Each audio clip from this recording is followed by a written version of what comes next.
एक व्यक्ति जो कि बाहर ड्यूटी किया करता है, लेकिन जब एक दिन वह अपने घर आता है तो वह अपने एक दोस्त से बात कर रहा था। तभी उसकी पत्नी उसे पूछने लगती है कि किससे बात कर रहे हो जी। तो यहाँ पर जो व्यक्ति होता है उस फ़ोन को अपनी पत्नी को दे देता है और कहता है कि तुम ही बात करके देख लो कि किससे बात कर रहा हूँ। दूसरी तरफ से उस व्यक्ति का दोस्त बोलता है और कहने लगता है कि भाभी जी ये किसी से नहीं, हम ही से बात कर रहे हैं। उसके बाद यहाँ पर तो मामला रफा दफा हो जाता है, लेकिन इसके बाद न जाने कैसे उस व्यक्ति के दोस्त के पास उसकी पत्नी का नंबर आ जाता है और वह फ़ोन पर बात कर करके इसकी पत्नी को अपने प्रेम जाल में फंसाने लगता है। जब यह बात पत्नी अपने पति को बताती है तो वो कहता है कि कोई बात नहीं, तुम्हारा देवर जैसा लगता है और मेरा पक्का मित्र है, बात कर लिया करो अगर बात करना चाहता है तो। इसके बाद धीरे धीरे कुछ समय बीतता है और कुछ समय बाद कुछ ऐसा हो जाता है जिसके बारे में पत्नी ने भी कल्पना नहीं की थी। दरअसल उसका जो पति होता है वो कहने लगता है कि तुम मेरे इसी दोस्त से शादी कर लो। कौन था वह पति और किस वजह से उसने ये सब कुछ कहा था और कैसे उसके दोस्त के पास उसकी पत्नी का नंबर आया, पूरी सच्चाई के बारे में जानने के लिए वीडियो को अंत तक जरूर देखें। उत्तर प्रदेश जौनपुर के अंदर एक बड़ा ही साधारण परिवार रहा करता है। परिवार के अंदर माता पिता है और 2 उनके बच्चे हैं। परिवार के पास ज़्यादा रुपया पैसा नहीं है और वो तो नॉर्मल सी जिंदगी जिया करते हैं। 2 में से जो बड़ा लड़का है उसकी तो शादी हो चुकी है और जो छोटा वाला लड़का है उसका नाम होता है राकेश। राकेश जिसकी जैसी शादी की उम्र होती है तो परिवार वाले उसके लिए इधर उधर लड़की ढूंढते हैं और ढूंढने से उन्हें एक लड़की मिल भी जाती है। लड़की का नाम होता है रूपा और रूपा को जैसे ही यहाँ पर राकेश के परिवार वाले देखते हैं तो देखते उसे पसंद कर लेते हैं। इधर जब राकेश रूपा को देखता है तो वह भी देखते ही बड़ा खुश हो जाता है और परिवार वालों से कहता है कि हाँ मुझे इसी से शादी करनी है। हालांकि रूपा के घर वालों के पास ज़्यादा देने के लिए दहेज नहीं था, लेकिन फिर भी जो राकेश होता है वह उसी से शादी करता है और कहता है कि मुझे दहेज नहीं चाहिए, मुझे तो केवल ये लड़की से शादी करनी है क्योंकि मुझे बहुत अच्छी लगी है। राकेश का व्यवहार रूपा को भी बड़ा ही अच्छा लगता है और उसके बाद जब दोनों की शादी हो जाती है तो शादी के बाद वो दोनों बड़ी खुशियों के साथ जिंदगी व्यतीत करने लगते हैं। यहाँ पर जो राकेश होता है वह मुंबई में सिलाई का काम किया करता था और वहीं पर एक दुकान पर काम कर रहा था। तो इसके बाद जब उसकी शादी हो जाती है तो शादी के कुछ दिनों बाद वह दोबारा से वहाँ पर चला जाता है और वहाँ पर जाकर काम करने लगता है। धीरे धीरे समय बीतता है और समय के साथ साथ यहाँ पर जो राकेश होता है वह वहाँ पर काम करता करता बीच बीच में आया करता और अपनी पत्नी के साथ अच्छा समय बिताया करता। इन लोगों की शादी को लगभग 7 साल बीत जाते हैं और 7 साल के बीच में कुछ ऐसा हुआ था कि इन दोनों को एक दूसरे से बहुत ही गहरा वाला प्यार हो गया था और दोनों एक दूसरे के लिए मर मिटा करते थे। इन दोनों का एक बच्चा भी हो गया था, जिस बच्चे को पाकर ये लोग बड़े ही खुश होते हैं। अब तभी यहाँ पर बच्चे का जन्मदिन आ जाता है और जन्मदिन के लिए यहाँ पर जो रूपा होती है वह राकेश के पास फ़ोन करती है और उसे घर पर बुलाती है। इसके बाद जो राकेश होता है वह अपनी पत्नी के कहे अनुसार जन्मदिन के टाइम पर घर आ जाता है और घर आने के बाद जब वह शाम के समय लेटकर अपने एक दोस्त से बात कर रहा था तो उसी दौरान यहाँ पर जो रूपा होती है वह उससे कहने लगती है कि कहाँ पर बात कर रहे हो, कहीं ऐसा तो नहीं मुंबई के अंदर ही किसी और से प्यार कर बैठे हो और मैं तो ऐसे ही यहाँ पर घूम रही हूँ। इस बात को वह हंसते हुए कहती है और राकेश इस बात को सुनकर थोड़ी देर तक सोचता है और सोचने के बाद कहने लगता है कि ये लो तुम ही बात कर लो अगर इतना भी विश्वास नहीं है तो। ऐसा कहकर राकेश उस फोन को अपनी पत्नी रूपा की तरफ बढ़ा देता है और रूपा उस फोन को कान से लगा लेती है। दूसरी तरफ से राकेश का एक दोस्त बात करता है जिस दोस्त का नाम विक्रम होता है और वह भी उत्तर प्रदेश का ही रहने वाला है, इसी डिस्ट्रिक्ट के किसी और गांव का। अब जैसे ही यहाँ पर रूपा फोन को कान से लगाती है तो उसके बाद जो विक्रम होता है वो कहने लगता है कि भाभी जी चिंता मत करो, ये मुझसे ही बात कर रहे हैं और मैं इनका दोस्त ही हूँ। इस बात को सुनकर जो रूपा होती है वो मुस्कुरा जाती है और कहने लगती है कि नहीं ऐसी बात नहीं है, मैं तो वैसे ही मजाक कर रही थी। ऐसा कहकर वह फोन को अपने पति को दे देती है और उसके बाद यहाँ पर जो पति होता है वह दोबारा से अपने दोस्त से बात करने लगता है। इसके बाद बेटे का जन्मदिन मनाने के बाद जो राकेश होता है वो दोबारा से मुंबई चला जाता है। रूपा अपनी आंखों में आंसू लेकर अपने पति को विदा करती है और वहां पर जाकर वह दोबारा से काम करने लगता है। इसी तरह से दिन व्यतीत होने लगते हैं, लेकिन तभी एक दिन अचानक से रूपा के फोन पर उसी राकेश के दोस्त जिसका नाम विक्रम होता है उसका फोन आता है और जैसे ही रूपा फोन उठाती है तो उसके बाद सबसे पहले वो अपना परिचय देता है। तो उसके बाद रूपा समझ जाती है कि ये तो मेरे पति का दोस्त है, तो इससे ऐसी वैसी बात तो नहीं करनी है।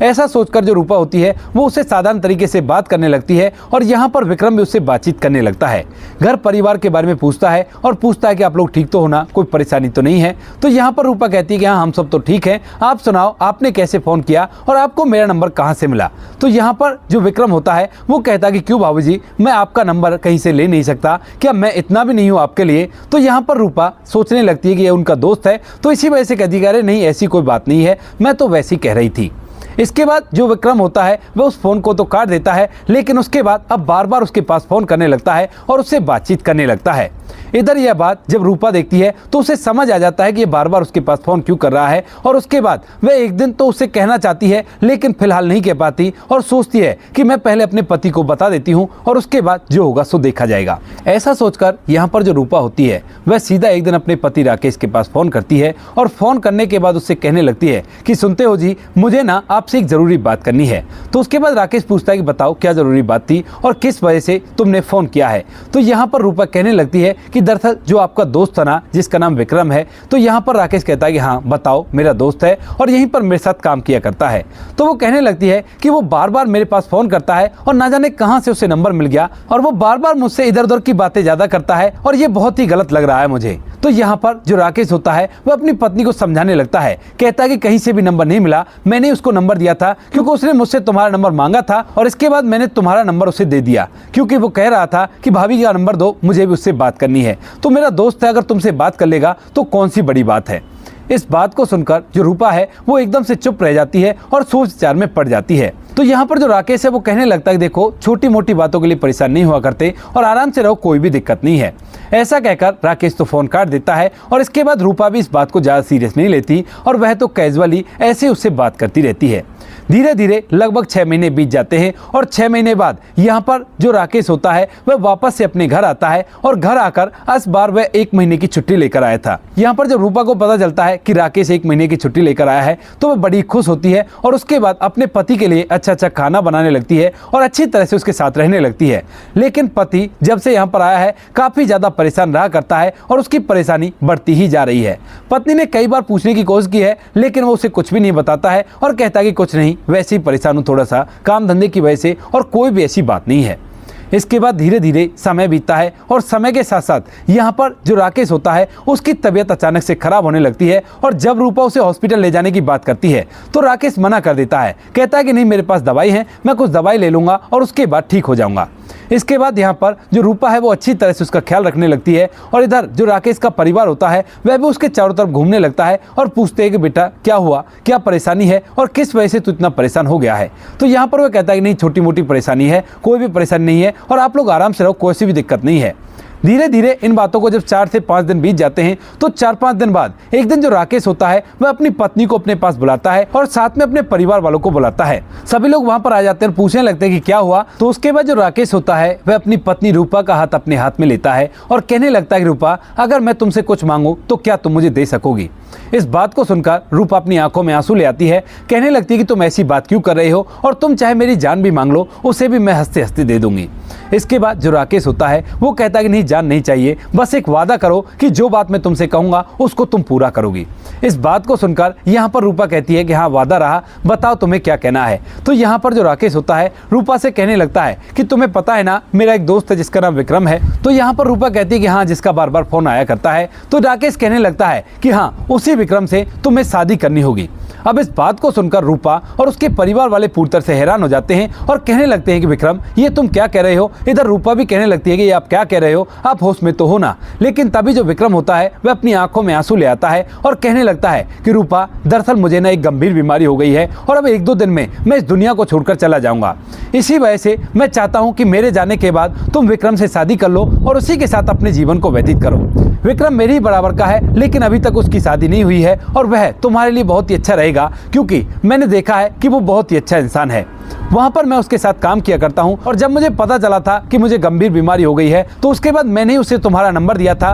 और उससे मैंने सारी बातें कर ली है। बस एक बार तुम्हें हाँ करने की देरी है और उसके बाद वो खुद ही तुमसे शादी कर लेगा। यह बात सुनते ही पूरे परिवार की आंखों में आंसू आ जाते हैं और वो सभी लोग फूट फूट कर रोने लगते हैं। राकेश का जो बड़ा भाई होता है वह एकदम से कहता है कि नहीं छोटे, ऐसा नहीं होगा और मैं तुम्हें अभी के अभी डॉक्टर साहब को ले जाता हूँ। लेकिन तभी राकेश उसे रोकता है और कहता है कि भैया, मैंने डॉक्टर साहब को दिखा लिया है और वहाँ पर जो मेरी बीमारी है वो इतनी गंभीर हो गई है कि कुछ ही दिनों में अब मैं इस दुनिया को छोड़कर चला जाऊंगा और अब मेरा अंत निश्चित है। तो आप लोग खामखाई पैसा वेस्ट मत करो और मेरा कहना यह है कि मेरे बाद मेरी पत्नी की शादी मेरे दोस्त विक्रम से करा देना। इस बात को सुनकर सभी लोग हामी तो भर लेते हैं लेकिन उन्हें इस बात का बड़ा ही दुख होता है और यहाँ पर जो राकेश का बड़ा भाई होता है वह सीधा एक डॉक्टर साहब को बुला देता है। डॉक्टर साहब आता है। आने के बाद राकेश के 2-4 चेकअप करता है और जब चेकअप का रिजल्ट आता है तो उस टाइम पर डॉक्टर साहब को पता चलता है कि राकेश जो कह रहा था वो बिल्कुल सही है और 1-2 दिन में वह इस दुनिया को छोड़कर चला जाएगा। तो इसी वजह से यहाँ पर जो डॉक्टर साहब होते हैं वो उन सभी को बता देते हैं और यहाँ से वापस चले जाते हैं।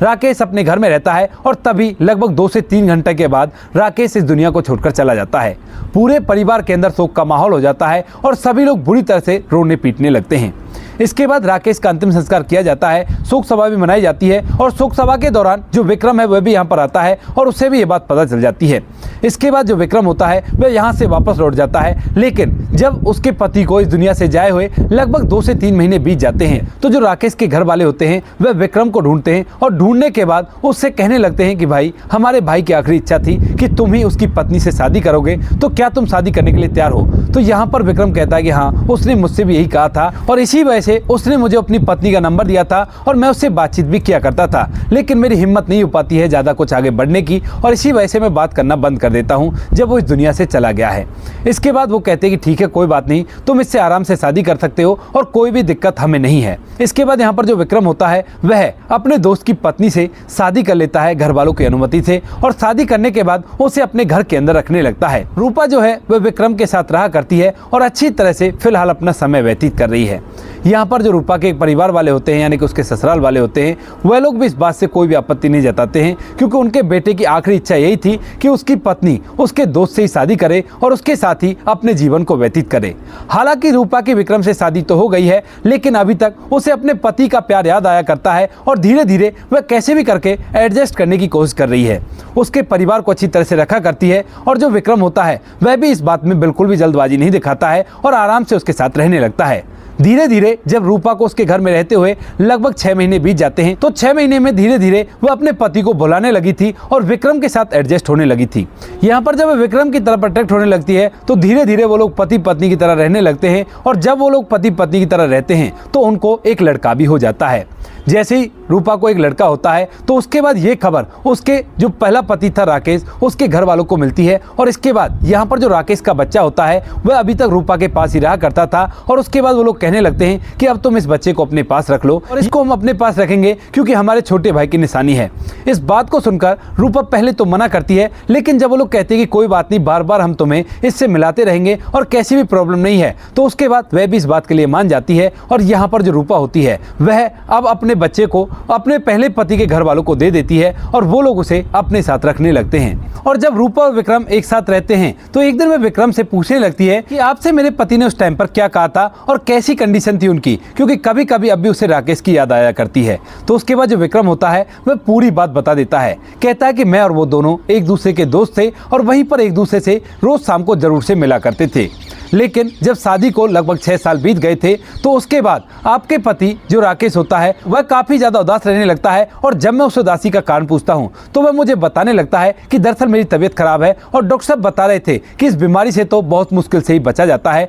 फिर भी आप एक बार दवाई लेकर देख लो, उसके बाद देखते हैं अगर बच जाओ तो ठीक है। इसके बाद वो दवाई तो लेने लगता है, लेकिन साथ में घर का खर्च भी होता है तो अच्छी तरह से दवाइयों को नहीं ले पाता है। उसकी बीमारी बढ़ने लगती है और जब उसकी बीमारी ज़्यादा ही बढ़ने लगती है तो उसके बाद वह काफ़ी ज़्यादा परेशान रहता है। और जब मैं एक दिन उससे पूछता हूँ कि भाई इतने परेशान क्यों हो, बीमारी तो है, अब इसमें तुम्हारा क्या दोष है, तो यहाँ पर जो राकेश होता है वो कहने लगता है कि विक्रम भाई बात तो तुम्हारी सही है, लेकिन मुझे इसका गम नहीं है कि मुझे बीमारी लग गई है, मैं इस दुनिया को छोड़कर चला जाऊंगा। गम तो केवल एक बात का है कि मैं अपनी पत्नी से बहुत ज़्यादा प्यार किया करता हूँ और जब मैं नहीं रहूंगा तो वो किसके सहारे अपनी ज़िंदगी को व्यतीत करेगी। अभी तो उसकी पूरी ज़िंदगी बची हुई है और कैसे कैसे होगा। ऐसा कहकर जो राकेश होता है वह फूट फूट कर रोने लगता है। तो उसके बाद यहाँ पर जो विक्रम होता है वह उसे सहारा देता है और यहाँ पर जब विक्रम उसे सहारा देता है तो राकेश को लगने लगता है कि विक्रम जब मुझे सहारा दे रहा है तो ये मेरी पत्नी को भी सहारा दे सकता है, क्योंकि राकेश को पता है कि विक्रम की अभी तक शादी नहीं हुई है और वह चाहे तो उसकी पत्नी से शादी कर सकता है। इस बात को सोचकर वह उसे अपनी पत्नी की फोटो दिखाने लगता है और जब यहाँ पर विक्रम उसकी पत्नी की फोटो देखता है तो उससे कहने लगता है कि भाई तू मुझे फोटो क्यों दिखा रहा है,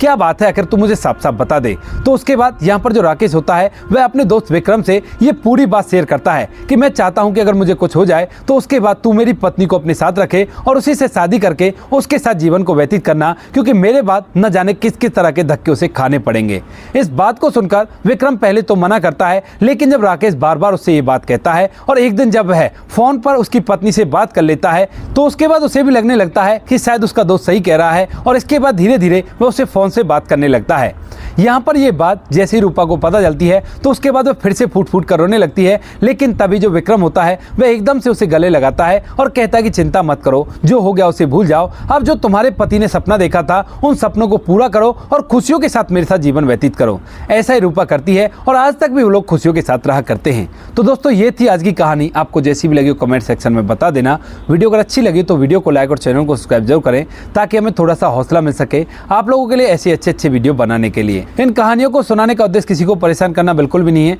ये कहानी आपको इसलिए सुनाई जाती है ताकि आप लोग इन कहानियों में से कुछ ना कुछ सीख सको और अपने जीवन में उस चीज़ को अप्लाई कर सको। मिलते हैं किसी नेक्स्ट वीडियो नए टॉपिक के साथ, तब तक के लिए जय हिंद, जय भारत, जय हिंदुस्तान।